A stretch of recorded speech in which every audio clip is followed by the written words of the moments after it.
Hey, it's Jeremy from Jeremy.net. I am a self publishing comic book artist, writer, creator. I share my creative process here with you online. I also share additional bonus live stream videos and behind the scenes blog posts on my Patreon. So if you'd like to follow me, support this channel, and get more of what you're enjoying here, you can go to patreon.com/GERIMI. If you'd like to read some of my comic books, get some previews, I have some PDFs available online for you to read for free. You can go to comics.jeremy.net. And if you'd like to purchase physical copies of my books, or if you like to read digitally on Amazon Kindle, they're also available on Comixology. You can go to amazon.jeremy.net. That will redirect you to my Amazon author page. So before we dive into today's work, I just want to give a quick shout out to Artisan Social Club. It's an organization that's put together by a great friend of mine, amazing artist, talented creative director, design director, Carlos Mendoza. I put a link to their Instagram on in the description for this video. Last night they hosted an event. Well, Noman School in Hollywood hosted the Artisan Social Club. They had a great event there. The purpose of the Artisan Social Club in general is bringing together fellow creatives, whether from a variety of fields, toy design, animation, film, visual development, along with art students, people that are interested in learning about art and the creative process, people that are maybe kids that are in school and want to learn more. It's a great program to kind of put people together to just share about creativity, their experiences, the projects they're working on. Anyway, we were hosted by Noman School in Hollywood, already a great school, but I had actually never gone to any of their events before. So it was a great opportunity for me to go and actually see the school and the facility. They're one of the premier places in LA for people to learn visual development, to learn 3D animation, whether you're interested in working in video games. So if you're in the LA area, the Artisan Socials Club usually has events every other month. So go click that link in the description, check them out, follow them, try to attend the next one. I don't go to the events as often as I'd like to, but it's just a great time to just meet other creatives, share what they're working on, to learn more. I see folks already in the chat. I see Iron Rocks is there. Thanks for stopping by. Thanks for coming in. Oh, we already got a full chat. Amaris is in the chat. Amar is here. Let's see. I saw some people showed up before we actually even started streaming. Mighty Geek Studios is in the chat too.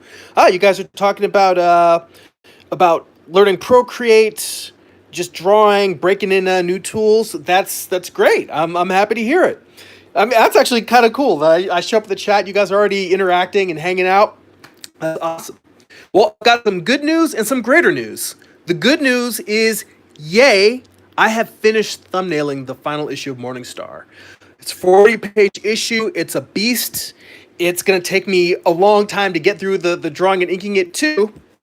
But oh, I see some super chats are in there. Mark Ryan's got in there. Thank you so much for contributing to the chat. And your first question there is, how can I apply Bridgman's method to animals? That is a great question. Well, I was going to work on the cover for Morningstar issue 4, but Super Chat came in, made a little cash contribution to the chat, so I definitely got to grab a Bridgman book from my library, as well as a book on animal drawing, and I'll show you a little bit of how I would approach that. I see Amar also mentioned, said they notice my hand is healed. Yeah, my hand, I haven't had any problems in the past week. For those that are new to the chat or haven't caught it in the past, I was wearing a hand brace. I had a lot of pain in my wrist. It doesn't seem like it's carpal tunnel. I think it really is just that I slept on it wrong.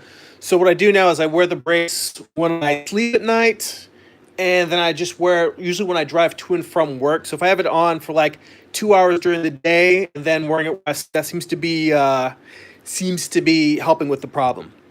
So all right, let me grab those books. I also see Art of Read is in the chat. Thanks for stopping by. So first, Bridgman. As opposed to the whole book that has the complete guide to Bridgman, I actually bought the original Dover books. There are like 5 or 6 of them. So let me grab Constructive Anatomy, and let me see what else I have here on my bookshelf handy.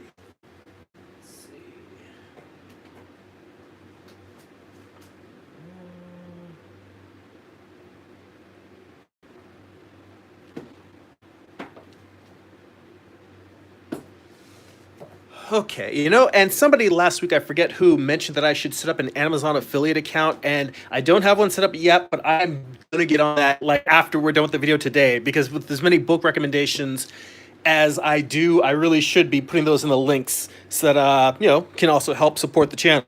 So anyway, out of my bookshelf, I grabbed Bridgman's Life Drawing, Constructive Anatomy, and The Human Machine. Since we're doing animals, I don't think I'll need the life drawing one. I'm guessing I'm probably only going to want to flip through one of these, and I'll leave both Constructive Anatomy and The Human Machine nearby. So I'll see which one I'm going to grab for this little demo we'll do here. In addition, I see some more folks popping into the chat, some more questions or comments. I see Art of Reed says, I always have reference books on hand as well. And yes, it was Amar who mentioned getting the affiliate account set up. I definitely need to do that. Aaron's in the chat too. Thanks for joining us. And yeah, Amar's like, yeah, I do a lot of promoting of other books. I mean, there's so many great reference tools I always look towards to make comics. So yeah, it would be worthwhile for me to do that. I need to get on that. So the other two books that I grabbed here. Now, this book, Ken Hultgren, The Art of Animal Drawing, this one is, honestly, this is probably one of the books that's as close to Bridgman as you'll find in a lot of different animal drawing. Like his sense of construction, you can see the boxes and the forms he uses. He gets into the animal anatomy, but a lot of his actual teaching process in the book is based very similarly around Bridgman, about structures, capturing that volume and flow and creating that sense of like the blocky wedges and chunks on animals. So this one is a book that I definitely go to.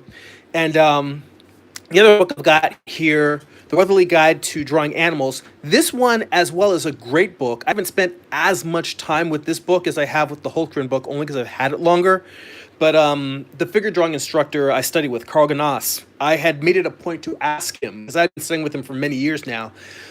And he's given me a lot of great book recommendations over the years for human anatomy. And in realizing that I needed to get better at drawing animals, because I'm doing a Western comic book, I asked him if he had any good recommendations for books on drawing animals. He mentioned The Weatherly Guide to Drawing Animals, and I have found that this one, like right up there with the Hultgren book, incredibly dynamic, great forms and volumes, similar to Bridgman. So what I'm going to do here is I'm going to bring the screen down a little bit closer to the books, and I'm going to lay out a sheet. And I guess I'm going to go through, I'm going to try and see if I can find, we'll work through this. We don't need to rush into anything. So we'll look through together and see if we can find in one of these two books a drawing that there's a similar comparison between the animal anatomy and the Bridgman anatomy, and then I'll do a couple of quick sketches. I also see some more comments in the chat there. Aaron wanted to promote. He's got a book called God King on Indiegogo. So, giving some love out there to some people on Indiegogo doing some indie comics. Amar also mentions Loomis is another person to study. And yeah, I love Loomis. I'm not sure if he has any books specifically on animals, but he is definitely one of my go-tos. So, and Mark Ryan says specifically, how can I demo to apply Bridgman to a rat skull? So let me see if I can find any rats in either of these two books. I may have to go and grab one other art book. And I kept saying Mark Ryan. I see it's Mark Ryan. So apologies for the mispronunciation. Thank you again for continuing to contribute. That's another $2 in the super chat. So thank you so much.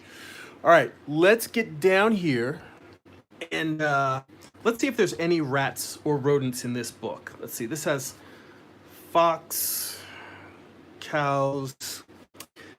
Yeah, I'm looking at the Hultgren book. Let's see. Cows and bulls, giraffes, pigs, foxes, rabbits, squirrels. We may have to resort to squirrels if there's no rats, but let me look on the squirrel page and see if I can find anything with rats. They might have some other rodents next to that. So let's go 110 here. Let's see. See, rabbits, squirrels. You know what? And I don't want to just try to use squirrels alone if they don't have rats, because the shapes of squirrels' heads are much rounder. So let's set that aside. Worst case scenario, I have another art book. Again, going back to Carl Gnass, he actually did the anatomical he did anatomical breakdowns for the film Stuart Little to help the animators get more expression and be able to make the mouse more character, to make him more human, not humanistic, but to make him an animal that had the ability and the emotional expressive range that humans have in their faces. So he kind of broke down the muscles and where the animators need to place the muscles and how to rig them so they could really make a mouse appear to look like a mouse, smile, laugh, do all the expressions we want here. So let's see here. This book is broken down a little bit differently. So this one isn't broken down by species. It's broken down by structures. So it's got like animal structures, animal heads, necks, shoulders, rib cages. Let me see if they have rodents in here. So let's go to animal heads, page 36.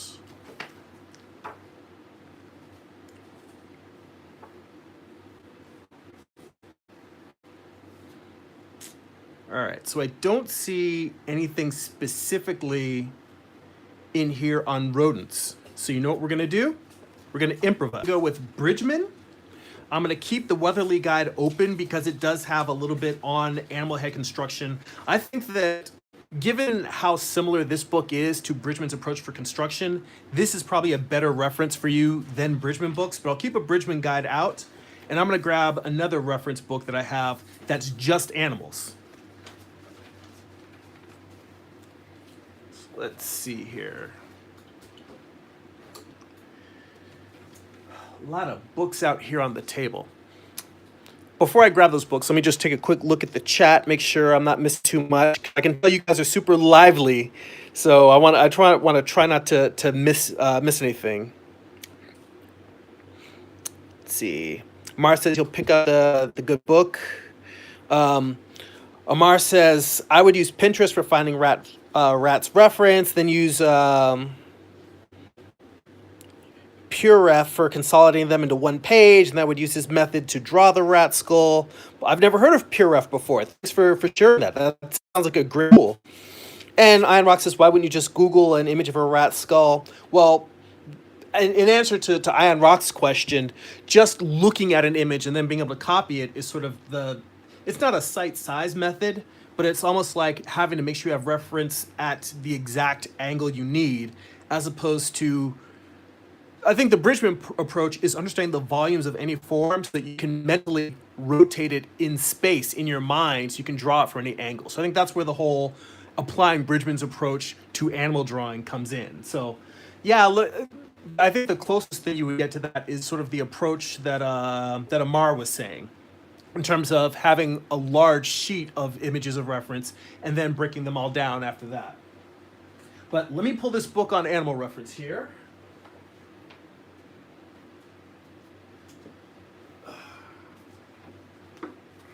And for those who haven't seen, I have in my channel under the playlist. There's one I believe for books and reference, and I've got a segment of a tour of my reference bookshelf that I keep on my drawing table. It's like a 2-minute clip from an hour-long Patreon exclusive, so I can actually show you like all of the books that I have. And it's not my entire library of art books. That's just the ones that I keep on hand, the ones I use the most often.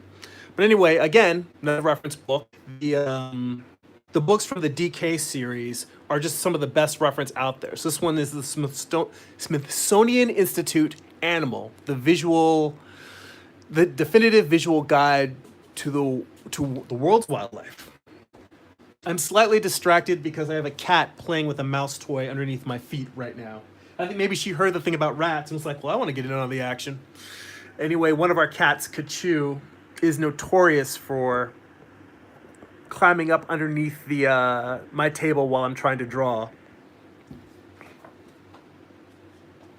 So let's see here. I'm sure this book has some rats. Matt's in the chat, and he said, "What's the topic? Drawing from reference for now." Yes, yeah, we're going to.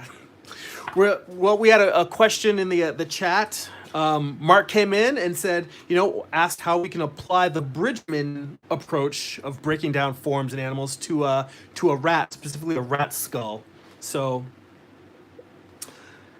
I didn't see any rats in the reference books that I had, the drawing reference books I had, but I also have reference books specifically on animals. So I'm trying to see if I can also mess with the lighting here, because a lot of these books are very glossy, so I don't want you guys getting a glare so you can't see anything. So let's see here. Rodents. Mammals, rodents, bats, monkeys, primates. I see squirrel-like rodents, mouse-like rodents. All right, so let's try 150 here. Page 150. Let's see. Let's see here. Mouse-like rodents.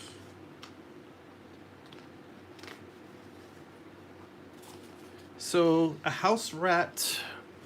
Let me lower this a little bit more so you guys can get a better look at the book as I'm going. Amar also mentioned you can use a digital encyclopedia. I mean, yeah, you can find general reference for almost any animal out there. And then the challenge is really how you break that down. How you basically break it into volumes and forms. So I think probably the closest I'm going to find in this book is this big, well, we've got a brown rat here. So this one is probably a good one to start with. So let's see here. Let's see what I've got. Bridgman. The shoulder, arms, neck, the head. So we've got some Bridgman reference here in terms of him starting with the basic volumes of the head. Now I've got 3 reference books on the table. I'm going to have to scoot some of these over, do a little reference book juggling. So we've got this image here. We've got Bridgman doing basic skulls, but I want to find one that goes even before the basic skull into a little bit more primitive, just the basic volumes and masses. Okay, this is what I'm looking for. Construction lines in perspective, boxes. This gets into something similar to what Loomis does, because he also has a lot of heads similar to this, where he starts with basic cubes and volumes. And again, as I mentioned, looking at back to the Weatherly Guide, that in this book, he starts with very simple cubes and, boxy type shapes. Maybe they're a tapered box, kind of like a parallelogram. But for all of these, it's very simple, like this being the rib forms. And what that gives you is a top surface, a side surface, a top surface, a front surface, and a side surface. It gives you those different elements of a cube. And from there, you can kind of figure out, you can start building a concept for what that structure is. So I'm actually going to leave the Weatherly reference open. Let me grab a couple of sheets of paper.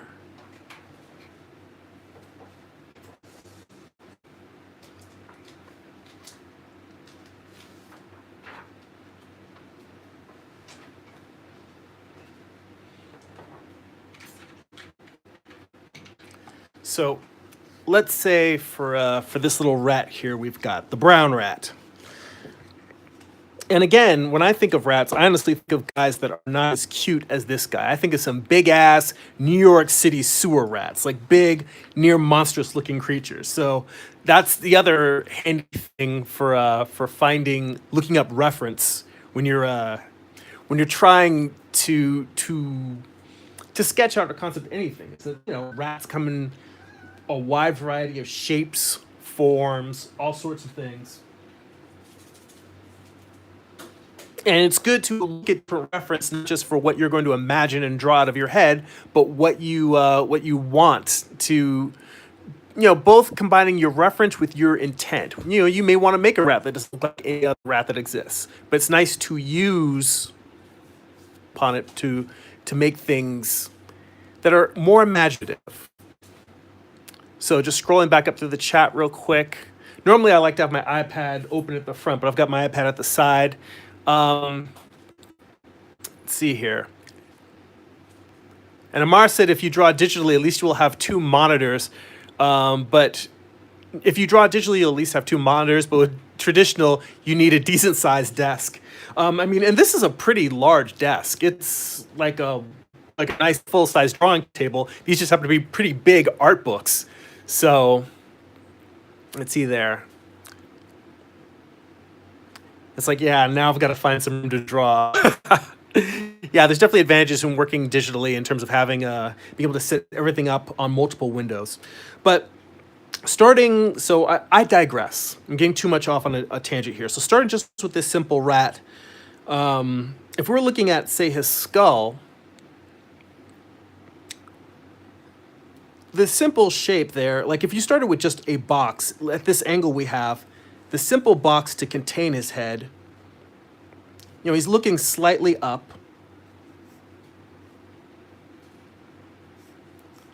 And I'm almost wondering if I need to draw with a darker medium than this. I'll try to go over this a little bit darker.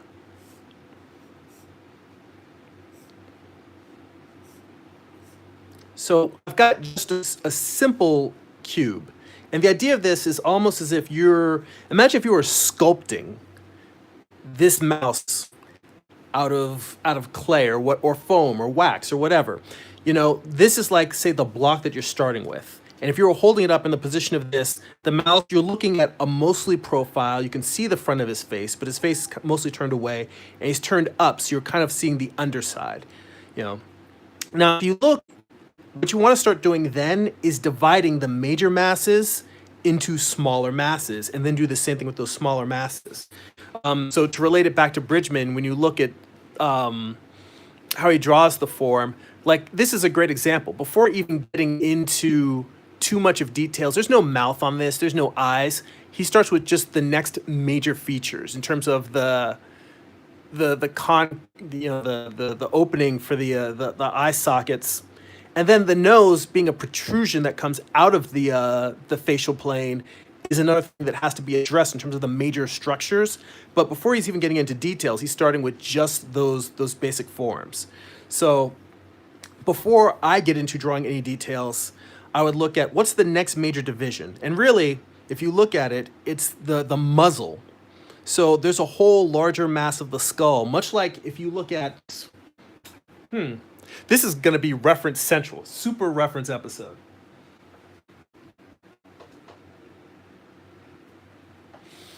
For instance, when you look at a human skull, the skull itself, the part that contains our brain, is this large mass up here.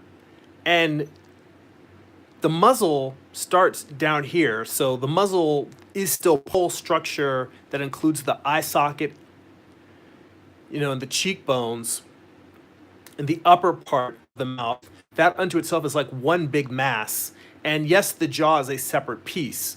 But if you look at like what would be considered a separate structural mass in terms of like breaking it down, like you originally asked about Bridgman, like if you look at that, you can break it down where the head, the skull, and the eyes are one mass. The skull, the section that is the muzzle and the jaw is sort of another secondary mass. And you can kind of see that in the same way, like there's a lot of surface clues to the underlying structure, the same way that there's landmarks. Even though this guy is covered in fur, you can see how there's an area here where the fur changes direction. So it's going along the side of the face, and then it turns in a little bit. That's it actually changing plane. So like if you look at right below the eye, to go back to drawing now, let's say that this is the area where it changes direction. You might say, okay, from here, it'll actually come in a little bit. Not a lot, but just, a little bit.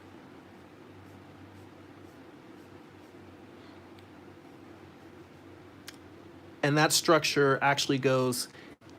Now you could simplify it and just keep it square, but realistically, it seems like it it's not a one-to-one square. Like you could just, the simplest way to structure it is, here's the first cube that's the big mass, and then here's the second cube that's the muzzle. Now there's some nuances in there because it's not just that simple, but keeping it simple, let's start with that. I don't know if you guys can hear my cat meowing, but she is very much like, I would much rather play with you than have you, live stream and share art with people. So she is not being a good broadcaster today.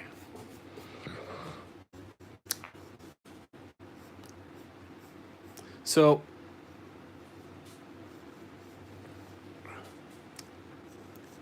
there's going back to this, there's a smaller simple box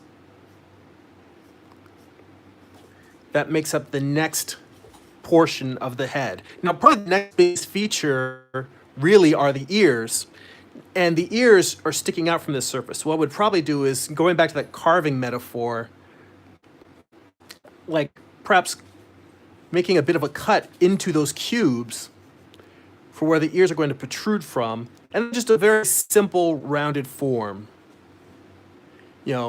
Elliptical, but not a perfect ellipse because it's sort of irregular. And just to kind of flesh out the concept a little bit more, I'm going to put sort of a deeper shape in there. And another very great tool that I like for when I'm trying to figure out how forms move and shape and connect, I'll put in cross contours, which is basically, if you look at this and you were to say it's made out of, like, say, a clear plastic, and that clear plastic had a grid applied to it, cross contouring, and this is kind of diverging from Bridgman, but this is a good tool for trying to figure out volumes and forms. It's just to say, all right, if you're looking at it like it's a clear plastic object and it had a grid running along its surface, like what would that grid look like? For instance, 3D. If you're familiar with 3D models at all, and if you've ever looked at a wireframe and you see that grid that's running along the surface of that that 3D model, that's kind of what I'm drawing here. So it almost looks like a little bit of a radar dish.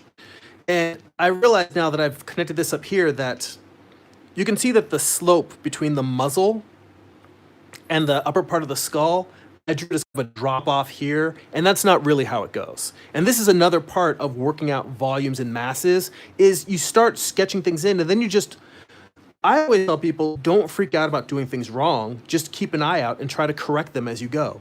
So let's say that this is a little bit lower, or actually it comes down a little more slanted. And then the drop that's here is not a straight drop, it's just another slant.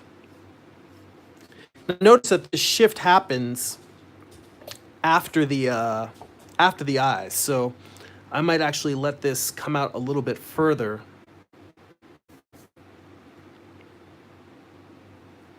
Let's have this come down here. Now, I've been rambling for a bit, so in a second, I'm gonna go back and check the chat to see where we are comments-wise, make sure I'm not missing stuff. So, again, for a lot of this, I want to keep flipping back and forth between that and Bridgman so that I make sure that I'm at least connecting this to the type of things that you're asking about, Mark. For instance, this is a picture of the arm and the shoulder from the back.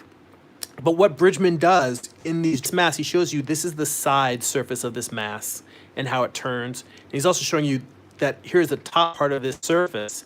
You could draw the types of grids on this drawing that I was putting on the mouse's ear. You can see the places where it goes, where our direction shifts from the top to, this isn't necessarily the front of the arm, but I'm saying the front in the sense that it's the surface that's facing us, the viewer. And it changes, like you could even say, here's a grid running along the top, and it changes direction, it comes down.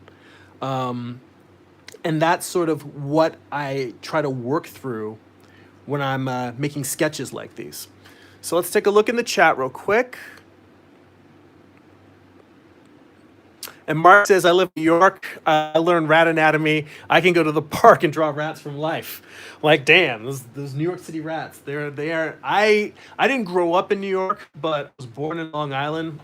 So I remember being out there when I was 4 years old. And you know, when you're a little kid, sometimes your brothers, like my brothers, would tease me almost like the rats were like the boogeyman.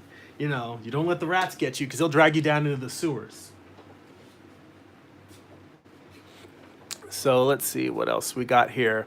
And Amar mentioned it looks like a triangle with 4 circles, a 5-pointed triangle. I see Travis Frederick in the chat. Thanks for stopping by, Travis. How you doing? So I'm going to go in here. And right now, this actually feels a little bit too much like a bear to me. So I want to come in and tweak. This is where I come in, and as opposed to keeping it just the hard boxes that I have, I'm going to come in and start shaping it a little bit. For instance, this nose is narrower than I have it here, and it also angles out a little bit more. So let's say I go in and make this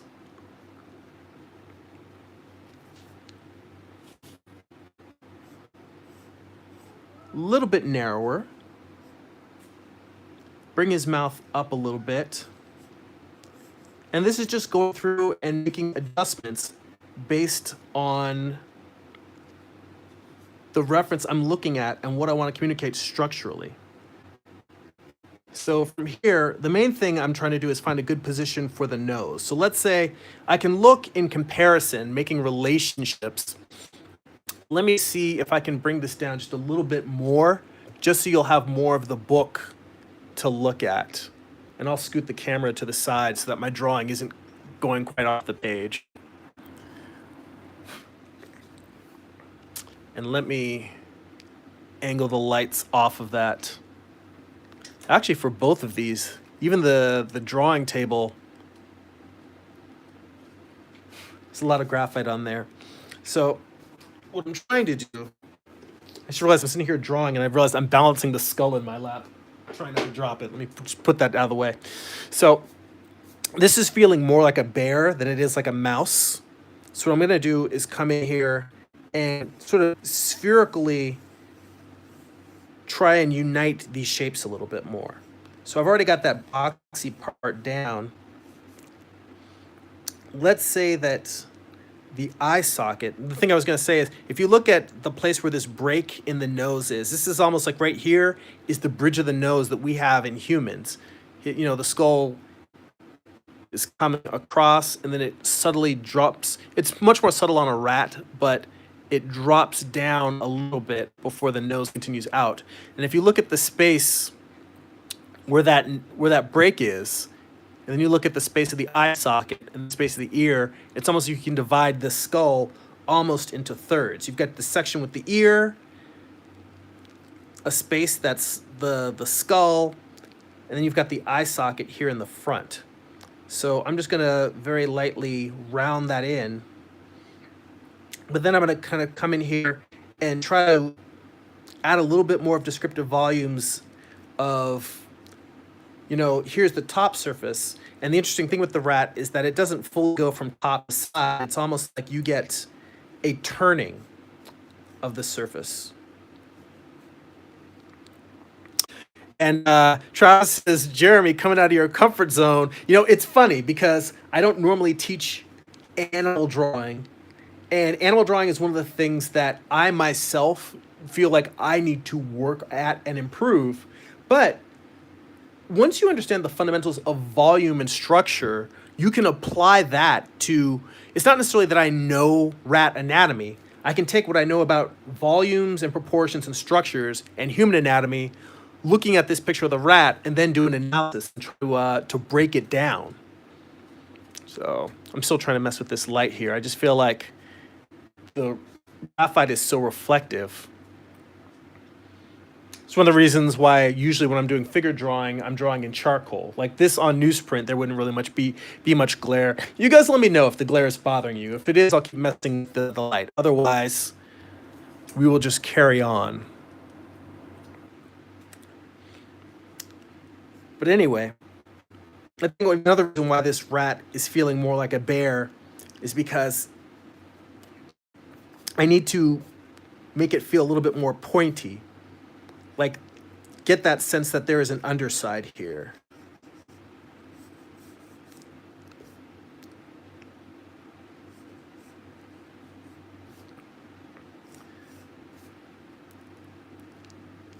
And in fact, I don't want to get too caught up in the subtleties of it, but you can look at sort of the underside, like make the underside of the eye.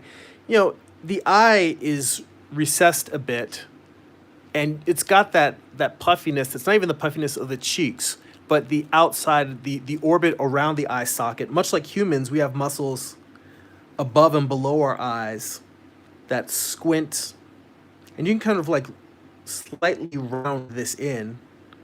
But you know, he's just a little guy, little eyes there. I think the other reason why he looks like a bear is because I made the ears too big. I could just as easily shave off one of these rings.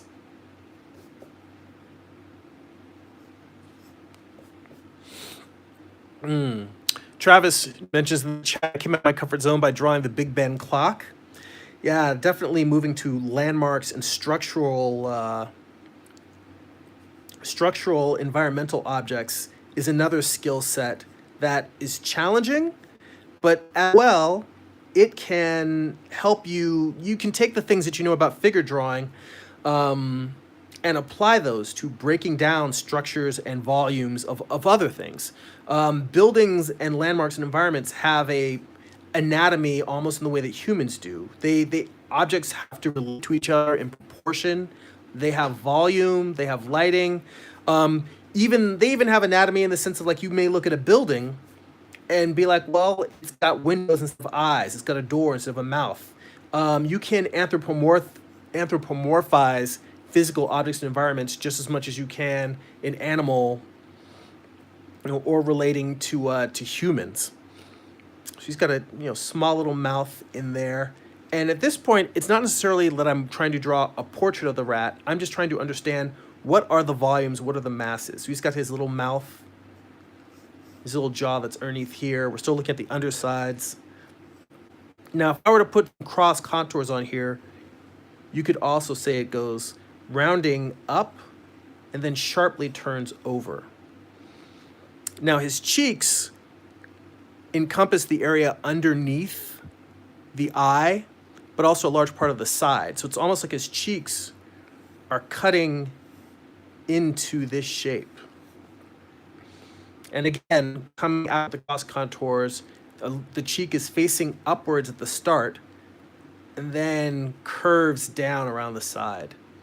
So if you're talking just about breaking down volumes and structures, I would say cross contours are a great way to really break down these forms, because one of the things with Bridgman, I'm sure you've noticed, is that Bridgman's drawings are very descriptive, but they're not necessarily for beginners in the sense that you kind of have to understand a bit about drawing already to the fundamentals in terms of light and dark, the fact that things are not just flat two-dimensional objects, but that they have volume. You kind of have to understand those things before you can use Bridgman, because his drawings require some analysis.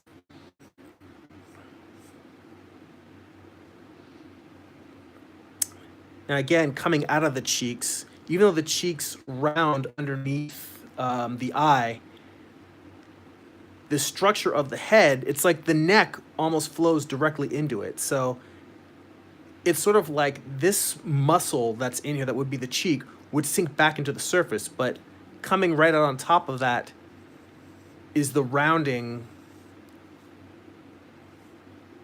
of the neck.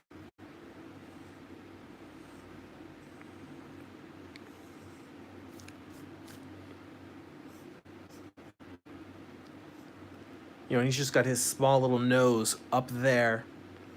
And if I were to work a center line underneath, you want to keep that center line kind of closer to the far edge, since this is so much of a profile image.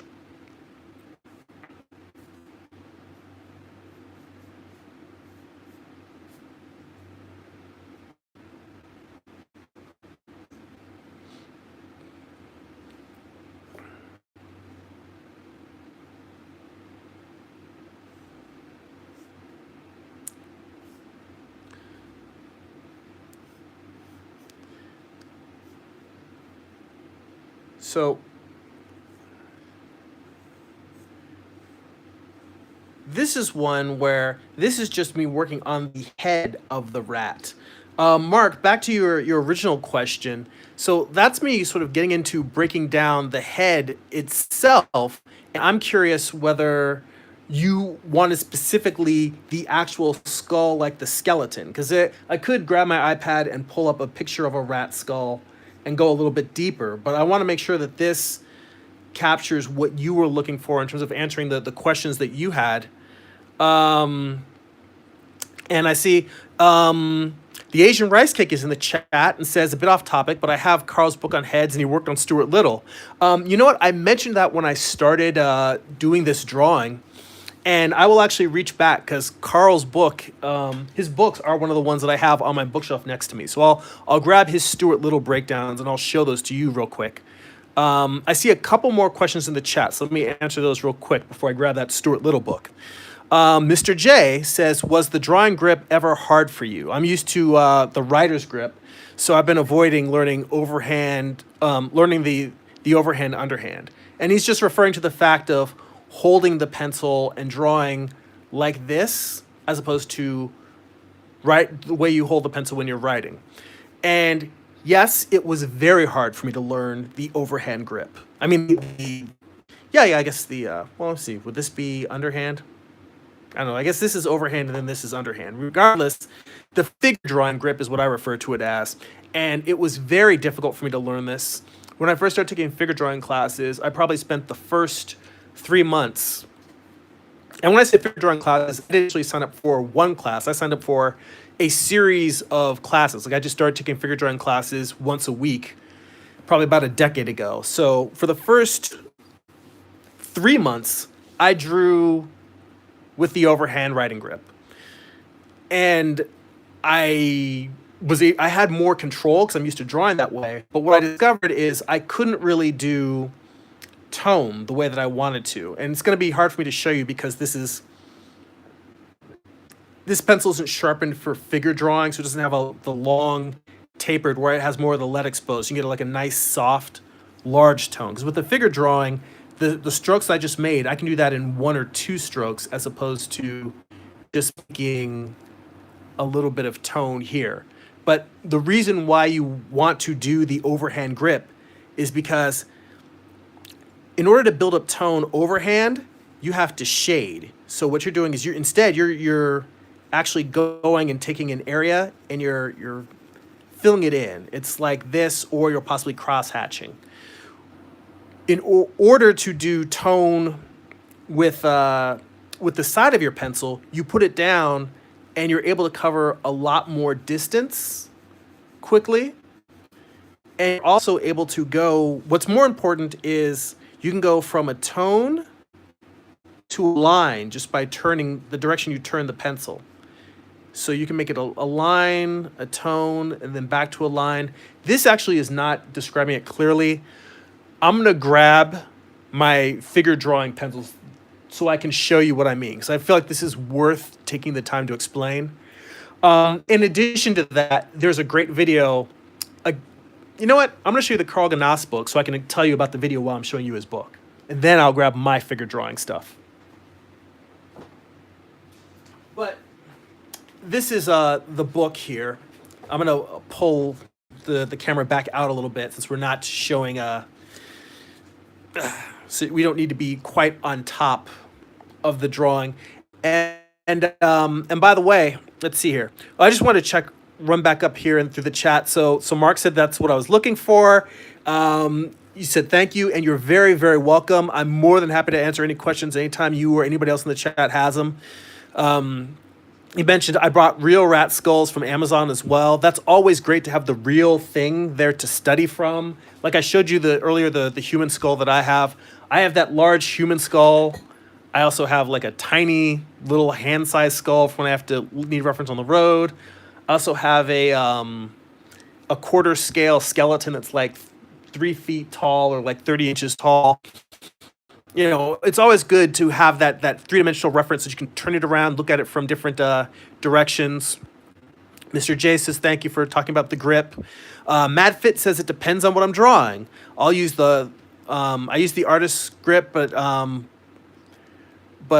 use writers to hold the pencil closer. Oh, that's an interesting thing. Using the pencil, use the writer grip to hold the pencil closer to the back end. However, my figure drawing class were taken years ago. That is another thing that I've seen people do is use the writing grip, and they hold it at the far end, and this just gives you lighter control of tones. So you're shading much lighter.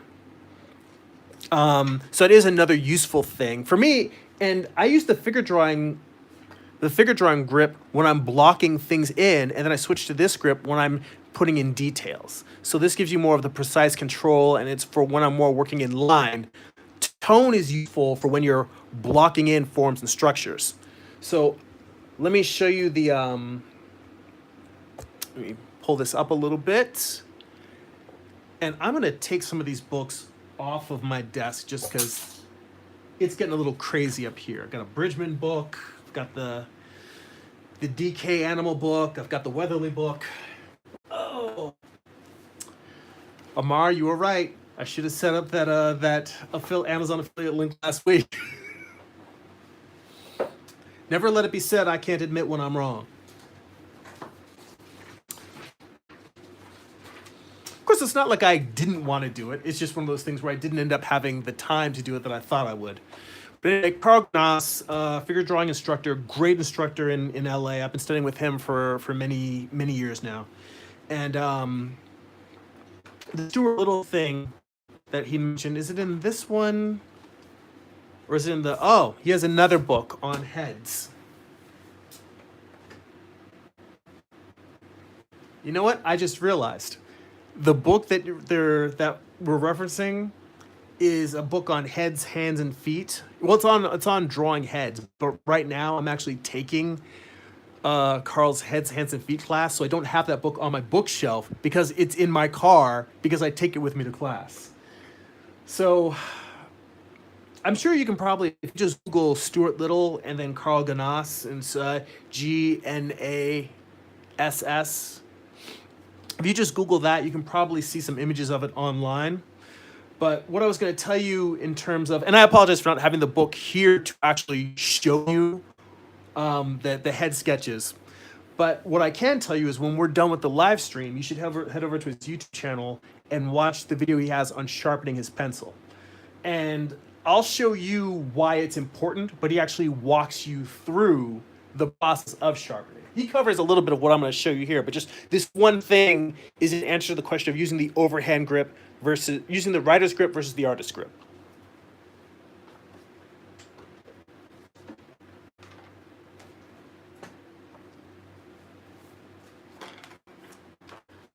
So I can, now that we're switching to newsprint, which isn't as glossy, I can adjust the lighting back so that it's more on page, pointing directly at the paper as well, because charcoal pencil is not as reflective.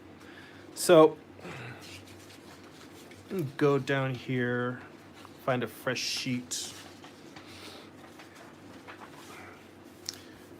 So specifically when we talk about drawing,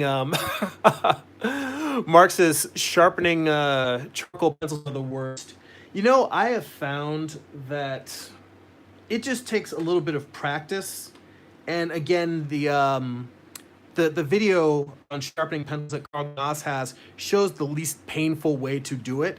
And the only reason why I'm not going to demo it for you is specifically because it makes more sense for me to direct you to watch his demo than it does for me to just demo it for you.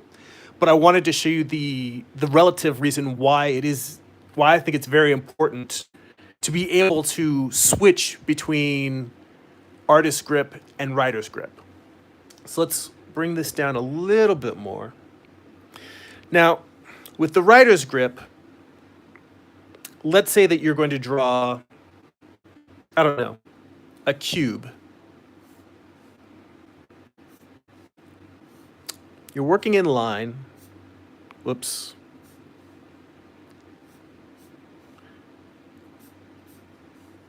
So, it's just a rough cube.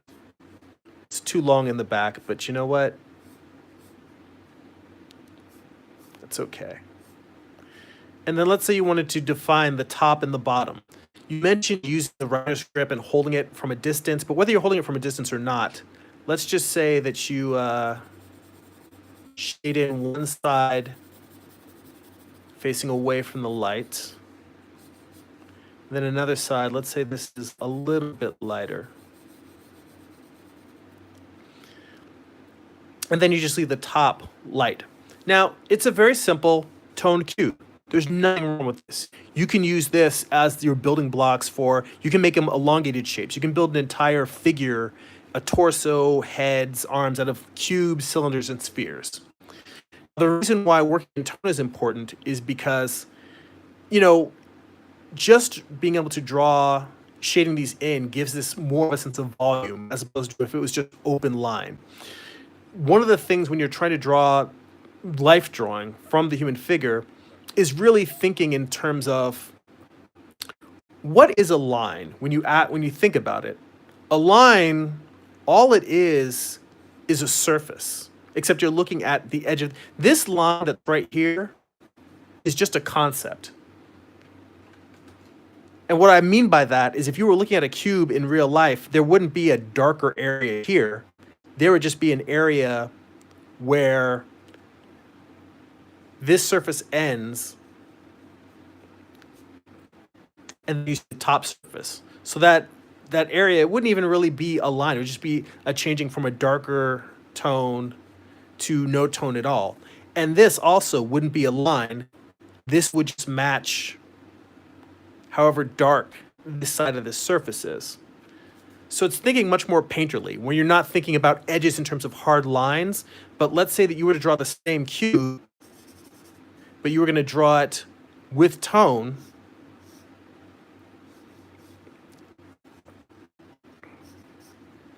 And I will pop back in and take a look at the chat in a sec. I just want to sketch this in, and it's hard to look at the chat.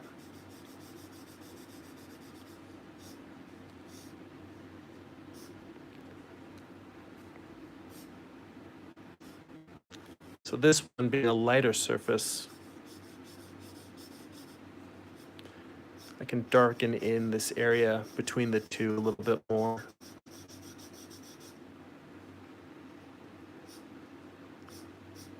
I mean, really, the only surface that would seem to really have hard edges would be the surfaces of the darkest one. And then even this, there wouldn't necessarily be a line here, but I'm just putting one in to sort of separate between the end of this object and the space around it. But what a line really is, I really need to get just a blank white cube or a building block. And I actually do, you know what? I think I do have some building blocks. Well, it'll get noisy with me going through and digging and pulling them out. Oh, wait, here we go. It's not a building block, but it's a block for a little digital device that I had bought. Because when you're darker, because I'm turning it down, the light's hitting this surface. But when you look at it and it's turning away and away and away, what we think of as a line is not a line. All it is it's a turn. So if you were to replace the idea of tones with turns, if you have a half tone, you've got sort of a half turn. It's sort of turned away. So when you think about halftones, that's really what you're looking at. Is you're looking at something turning away from you. And you can turn it, for instance, if I turn this down so that it's really getting that shadow, you're going from halftones into shadows. But what it really is a surface turning farther and farther away from the light. And I think you can see it much more dramatically when I'm turning it down away from both of the lights here, that you might draw this on paper as a line. Even if I turn this all the way so that it's completely facing away, you might draw the bottom of that as a line. And you may perceive it as a line. That's not what it is. It is an edge. It is a surface. And all you're seeing when you draw lines around things is you're seeing the bottom of a surface. I have one more point to follow up on this, but let me take a quick look at the chat. So Amar says the loose grip I used all the time when the loose grip I used all the time when figure drawing, but I typically use the writer's grip since I do everything on the computer. It's harder to draw on the computer using that grip. It's like, yeah, I've yet to see a Cintiq that you can do this on. They might make a charcoal tip. That'd be really dope if it does have one, or maybe they will get there soon. We'll see. Here's to hoping. But Amar says it does feel better, more organic. The flow is also better. But the thing that I was started mentioning when I was drawing in graphite about moving from tone to line, the reason why tone is so important is because if you draw a sphere, when you're drawing in tone, you can very softly block in that tone. And this tonal level, it doesn't make it take that long to just draw this little sketch. But this little tonal thing, if you're drawing it with the writer's grip, it's much more, it's harder. It's not, first off, I think I draw organic shapes a lot better when I'm not using the writer's grip. It seems for some reason using this grip I can get something. Oh, it's because I'm using more of the shoulder. That's the other thing. It's hard to use your shoulder when you're, the difference I felt just now switching to this grip, when I used this drawing, you can't see it, but I was basically keeping my hand still, and I was keeping even my wrist and my arm still, and I was kind of drawing from my elbow and shoulder. So I was using that versus when you're drawing like this, you're really using your wrist, and I feel like I have less control over that. I feel like I have more control when I'm drawing precise objects within a small area. Like if you look at this, and it's the distance from here to here, like anything in what I call the drawing kill zone of the wrist, you can draw that with great level of precision with this. But for some reason when I'm drawing sort of rounder elliptical things, but I'm digressing. My point being is that with the writer's grip, it really is like you're just using the tip of the pencil,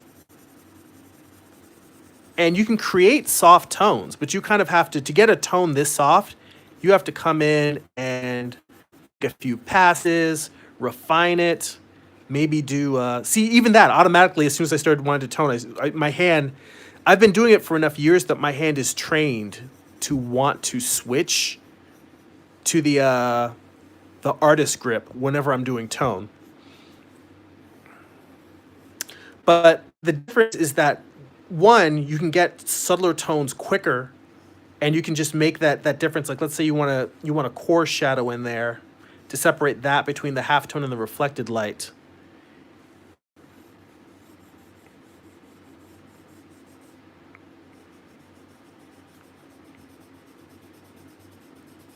And the other thing is that when you're talking about muscles and human anatomy and all of the details, you have a lot of shapes that will have a hard edge, and then it will soften out as a muscle. Like when you look at the shoulder muscle, it may seem very hard on the outside, and then as it goes and blends into the arm, it may go from a hard line into a tone.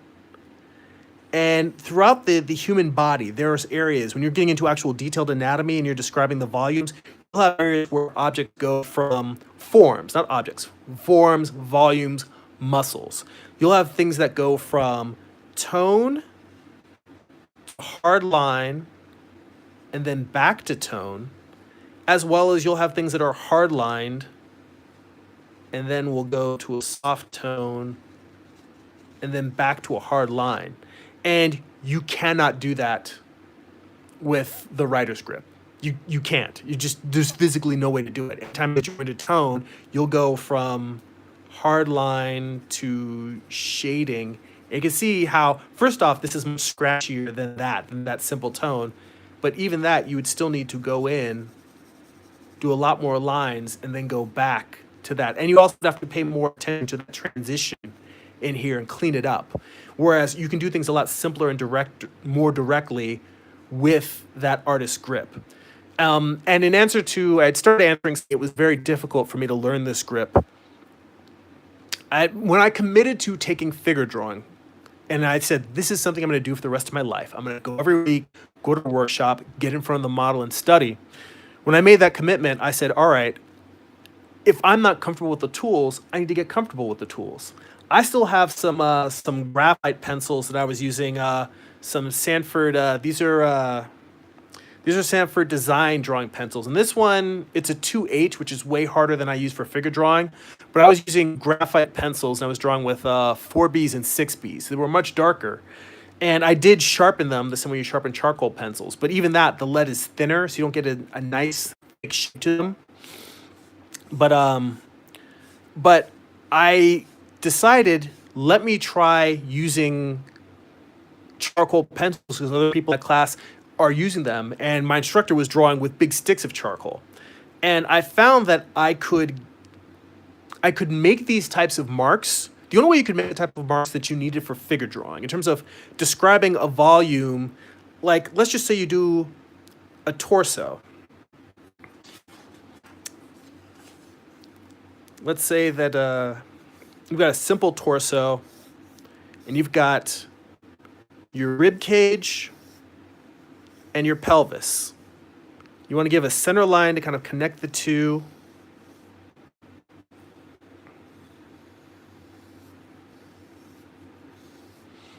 And then kind of the opening, the arch of the rib cage.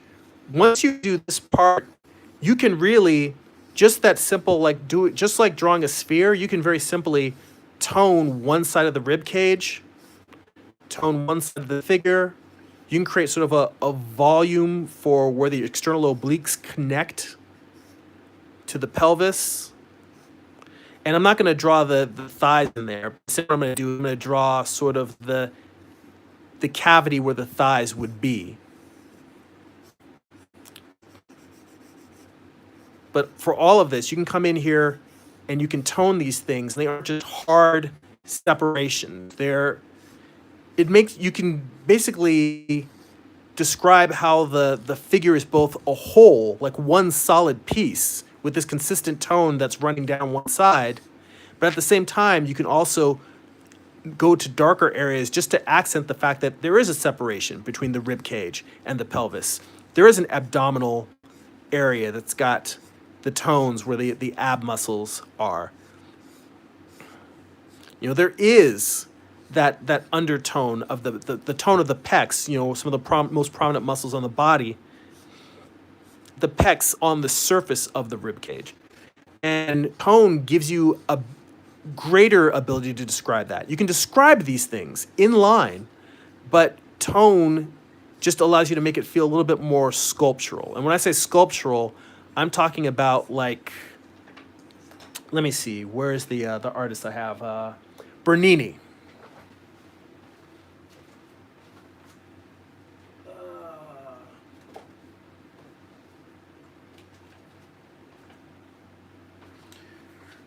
Bernini was, I believe he's a 16th century Italian sculptor.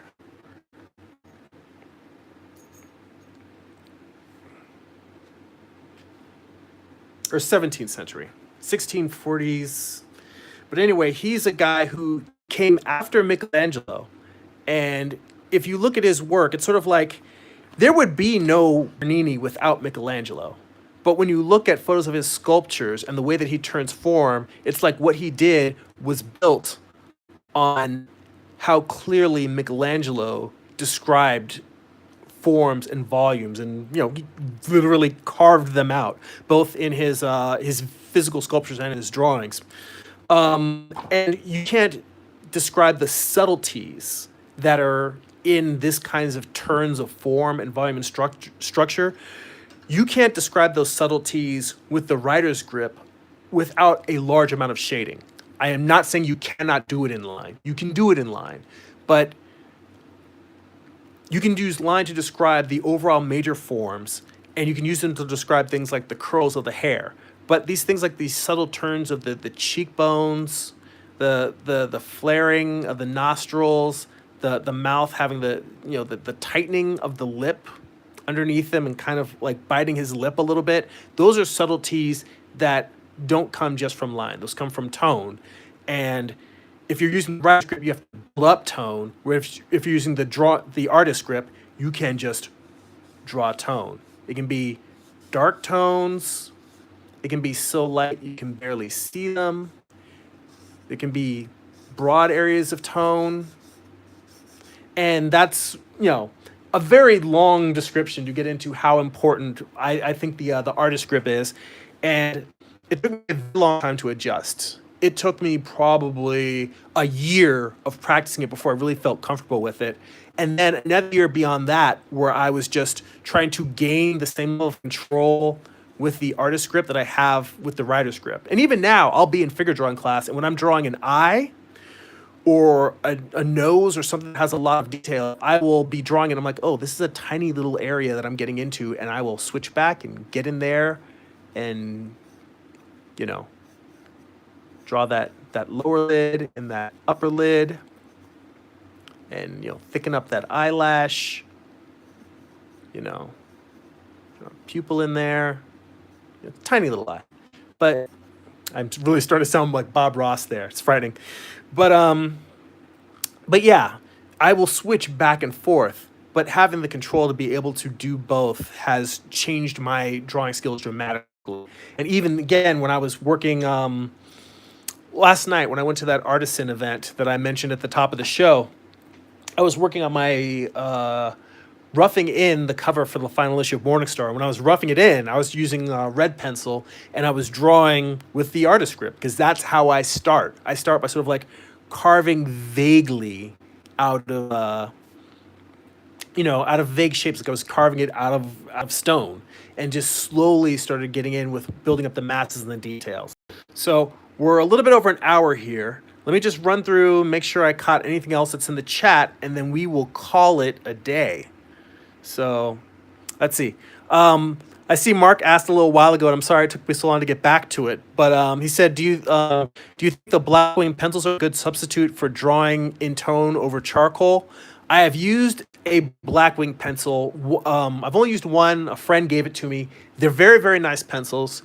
They are pricey, but they're very nice graphite. They have a slickness that almost feels like you're drawing with a marker without being waxed.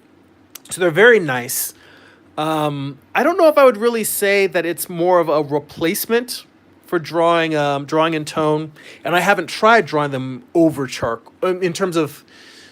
When you say drawing over charcoal, for some reason I was thinking like drawing in them on top of charcoal. I think that it depends. People are always saying, what pencil are you using? What is the best thing to use? And the problem with answering that question is that it depends on what you are surface drawing on. When drawing on newsprint, like I do for figure drawing class and for studies like this, I really do feel like charcoal pencils and charcoal sticks are the best thing to use. I see Mark also threw out $8 a pencil. Yeah, these things they're damn pricey. So you better make sure that you want to use Blackwings if you're going to use them. They are beautiful pencils. I think that if you're somebody who works primarily in graphite and you want to do very finely rendered drawings that have a broad range of tones, you want to be able to go from lightest lights to darkest darks, and you work in graphite, then Blackwing might be a good way to go. But what I was going to try to get to is that when it comes to drawing tools, it's a matter of what is the drawing surface you're going to pair it with, because a tool that works great on cold pressed paper may not work good on a hot pressed paper. A tool that works well on Bristol board may be horrible on watercolor paper. A tool that works great on newsprint may be bad on marker paper or just a regular sketch pad. Just dropped a pencil there, which I hate it when I drop pencils. I know the lead always cracks in there. I will tell you that I have learned that all you can really do is it's good to get recommendations from other artists, but the best thing is if there's a particular technique, like for instance, if you were to ask me how do I get the technique that I'm getting, then I would say, well, this is what I use to get that technique. But the actual tool, whether it's it has to be paired with the right surface. Is it the right? Are you drawing on the right surface for that tool? And in the end, while to switch from graphite pencils to charcoal pencils, it took me probably a year. Once I switched to charcoal pencils, I've always been a heavy-handed artist. So what I did was I intentionally drawing with ink. It's very dark. Even when you erase it, it leaves a lot of material to it. And the reason why and lighter and lighter, I am very counterintuitive in that if I want to learn a skill, I'll put myself in a situation where I'm forced to learn it. And I was fit, but I've become a lot less by virtue of having drawn with 6B charcoal pencils for a while. That said, now I go back and forth between 4B and 2B. I use 2B if I'm going to be doing something that I want to have more of a also, if I'm going to want to have a larger tonal range, I'll use 2B for some of the less subtle areas, and I'll use 4B or 6B in the same drawing. So it's not necessarily that I'll use one pencil for everything. There is no one pencil that rules them all. So it's A, knowing what is good for the effect that you want to have, then B, personal experimentation. I know some people who would never pick up a 6B pencil charcoal, a very light sketch that's built up, and they work in like a 2H or a 4H, and they do very detailed light renderings that are built up. That's probably something more with the writer's grip that you would do. To ask people's opinion and get advice. The most important thing you can do is try the tools yourself and see what you like. That's a very long-winded way of saying Black Wings, I think, are very nice pencils. I don't need them for the work that I'm doing, so that's why I don't use them. I'm not saying that they're bad. If it's not a matter of using a Black Wing, when I'm doing my rough pencils for my comics, I'm using a Ticonderoga #2 pencil, like the same pencils that you use in school for years. They're just cheap, simple, they get the job done. I prefer inexpensive tools so I can buy them in bulk. I don't mind paying good money for an expensive tool if I need it for what I'm doing. But more often than not, it's not about the tool. It's about your imagination. And that's the most powerful art tool that you can have. And for the fact that there's more questions in the chat I want to make sure I would have ended it right there because that's a great mic drop line to end the video on. All right, so let me run through here real quick and then we'll wrap up the live. Let's see. We have some comments about using Apple versus Apple tools, iPad, and we talked a bit about this let's see. Asian Rice Cake says the Stadler 6B has a thicker core that you can sharpen like a charcoal pencil. That's good to know. I have not used the Stadler 6B, so if I do need to do some graphite stuff, and the other reason why I switched from graphite pencils to charcoal is because when doing live streams or when photographing stuff, like the reflectiveness that you saw in the graphite when I was doing the rat head, that became a problem when I was photographing my work in terms of having too much reflection on it. And so charcoal is more matte. And that's the other thing. It's great for live streaming, for photographing my stuff. So Ian Rocks mentioned the praising the joys of the Apple Pencil. And Amara says that I use blocking lines for either grip, so it's habit. I don't see into the details until I can see more of what I need to draw. But you have to translate how you draw for either grip. It's just mind to muscle memory, and I completely agree with that. Those great points.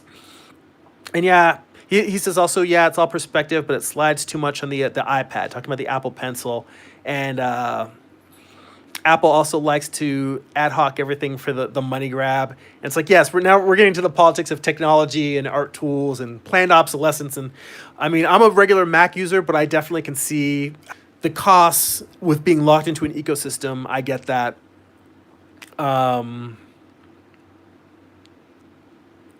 So yeah, I mean, and Amar, I appreciate the comments you have in the chat. The only reason why I'm not going through and going to read all of those is because that's getting into more of a discussion just about technology and less about the actual what we're doing with the tools. And a good tool to talk about technology is that, well, you know what, it's something that we'll have for the whole stream. But he does mention that he has a Galaxy Tab and can do the same art there that he does on an iPad. So that's good to know for those of you that are Android users. You know, it's not all about doing the iPad. There's lots of tools out there. MadFit says, if possible, buy everything you think you'd into more of in terms of media and traditional media and tools. So, and I think the best thing right there like Amar said, you have to be like water. Water adapts, is not restricted by any construct.